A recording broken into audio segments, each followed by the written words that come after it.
How did we get here? What went wrong, or what went so very right? Filmographies are interesting. How can you start out writing the Hangover films and then boom, Chernobyl? Artists can have a really large range when it comes to the films they make, but no one has had as bizarre of a career in Hollywood than maybe this man, Jared Hess. You might not know his name or his face, but you do know his films, at least 2 of them.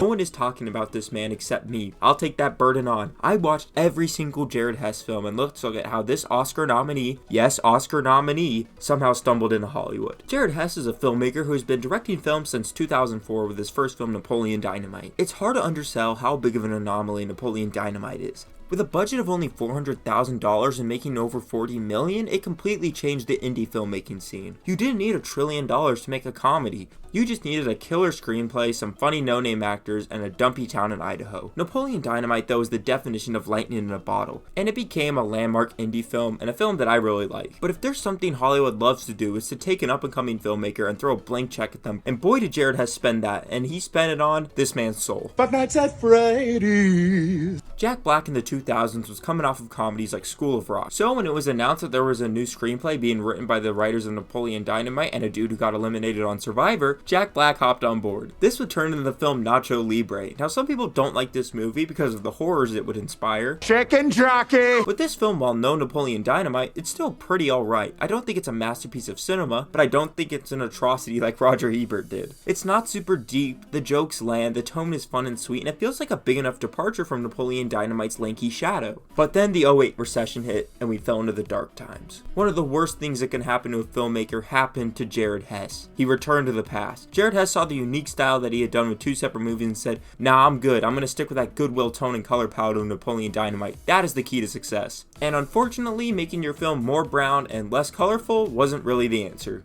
Gentlemen Broncos was his 3rd film, and as the great Roger Ebert said, Jennifer Coolidge's appearance immediately inspires our immediate interest because she has the rare honor of inspiring the acronym MILF. Wait, is this real? And unfortunately for all of us, that quote and this mediocre film are all too real. Jared's 3rd film, Gentlemen Broncos, is about a homeschooled kid who wants to write novels. I know, invigorating. Now, when you're making a movie, you usually don't want a premise that immediately makes me want to go take a shower, but you know, it could be good, who knows? But Gentlemen Broncos feels like a return to a style that Jared Hess felt that he had to rely on in order for his films to be successful. It's desperately trying to recreate the Napoleon Dynamite formula. Bland colors, boring locations, quirky characters that rely on strong performances for you to be pulled through the film. And in that way, he really does feel like the antithesis to the up-and-coming Wes Anderson at the time, who was fully reliant on bright colors, unique locations, and making sure that the strong performances also were carrying you through the film. In 2009, Wes Anderson would release one of his best films in his first foray into animated films, The Fantastic Mr. Fox, and only 2 months before Jared Hess released a film that was shot in Tooele, Utah. And shocker, filming a film in Tooele, Utah does not lead to box office success. It's one of the most depressing places on earth. It's where depression goes to realize life can always get worse. And Gentlemen Broncos shows that failure of not understanding why Napoleon Dynamite was a success. It wasn't the tone that people really connected with in those first 2 films he made, they were connected to the characters. So Jared Hess took that to heart, and his next film was focused around one character, with his next film, Don Verdine, a film that I'm pretty sure I'm the only person on earth who has seen. Don Verdine released in 2015 and follows Sam Rockwell trying to find religious artifacts. Although that might sound boring, it has a way stronger cast and central idea at its center. The film is way better, the jokes are snappier due to an apparent rewrite by Danny McBride, who stars in the film. And I know you might be asking, do we really want Danny McBride to be rewriting our religious comedy when he wrote Halloween Kills? And I'm just saying at this point, we are going to take what we can get. Don Verdine feels like the first evolution Jared Hess took in his filmography since Nacho Libre. And even though I do think the film was a step up from Gentlemen Broncos, it got stuck in post-production hell, getting no real distribution and just dying out on digital services, which is a shame because this is like his 3rd best film out of 4. So the Loch Hess monster decided enough was enough. He was going to make a studio comedy and work within that system. So we get this film. What am I doing with my life? Masterminds is fine, I guess. Once again, Jared Hess gets an incredible cast, probably the best one he's had to date. All these actors have been in spectacular comedies, and what do they get to work with in this one? A script written by the guys who wrote Middle School, The Worst Day in My Life. What are we doing? Is that Dunkers? I don't know how many times I have to say this, but the most important aspect of any film, no matter what anyone tells you, it's the screenplay. If it stinks, the film will rot from the inside out. Name one quote from this film. You can't remember it because the screenplay is awful. At least Minecraft figured that out. The story might not be good, but at least it's memorable. And I think that's the worst part of these last 3 films that Jared Hess made. They're just forgettable. And Masterminds would be the last film he would make for another 8 years. In the meantime, he'd work on some documentaries, but then randomly Jared Hess and his wife, Jerusha, would direct this little 14-minute film, and you'd never guess where it ended up. 95 Senses, Jerusha Hess and Jared Hess.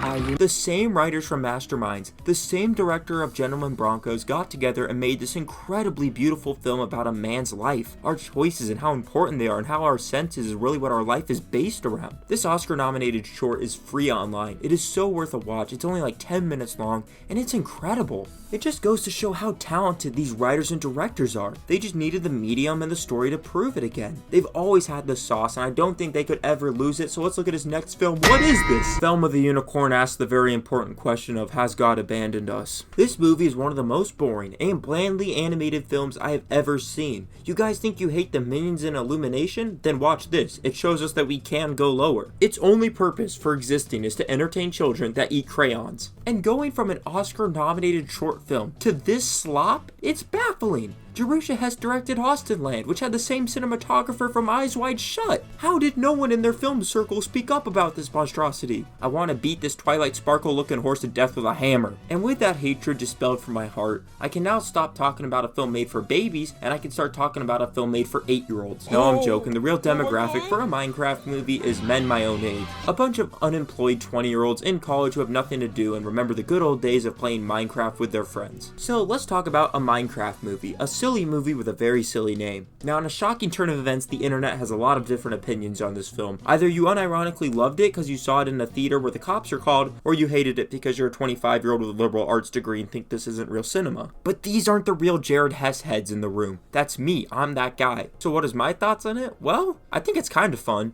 The jokes are really weird, the movie is bizarre, the performances are one of a kind in some good ways and some really not. And I'll say the best thing about it is that it never really feels that much like a studio comedy, except for the Jennifer Coolidge stuff. My hottest take of the video is that I've never seen a film that Jennifer Coolidge has made better, I'm sorry. But all the actors seem to be having fun, and I think that carries over into the film. Jack Black is giving one of his weirdest and most self-aware performances. Jason Momoa is having a blast. I really like Daniel Brooks in this, but I think the reason that I like this movie is because the jokes are never being told unironically. Jack Black is always selling these jokes and these lines as so bad they're good. In that way, this Minecraft movie really feels like a throwback to those early 2000s movies. But at the same time, even though it's kinda bad, I would be lying if I say I didn't have a blast watching it. Will this movie hold up on rewatches? I hope not, and it probably won't, because I think watching this movie alone by yourself in 6 years eating chicken murmuring flint and steel might just be enough to unalive yourself. But for now, it's a fun time. After going through Jared Hess's entire filmography, I felt this large dread coming with this movie that his last film was going to be his worst one. And honestly, it really isn't. This is a fun enough time, and honestly, his films can be a whole lot worse. Jared Hess's filmography is one of the most bizarre Hollywood filmographies from a director I think I've ever seen.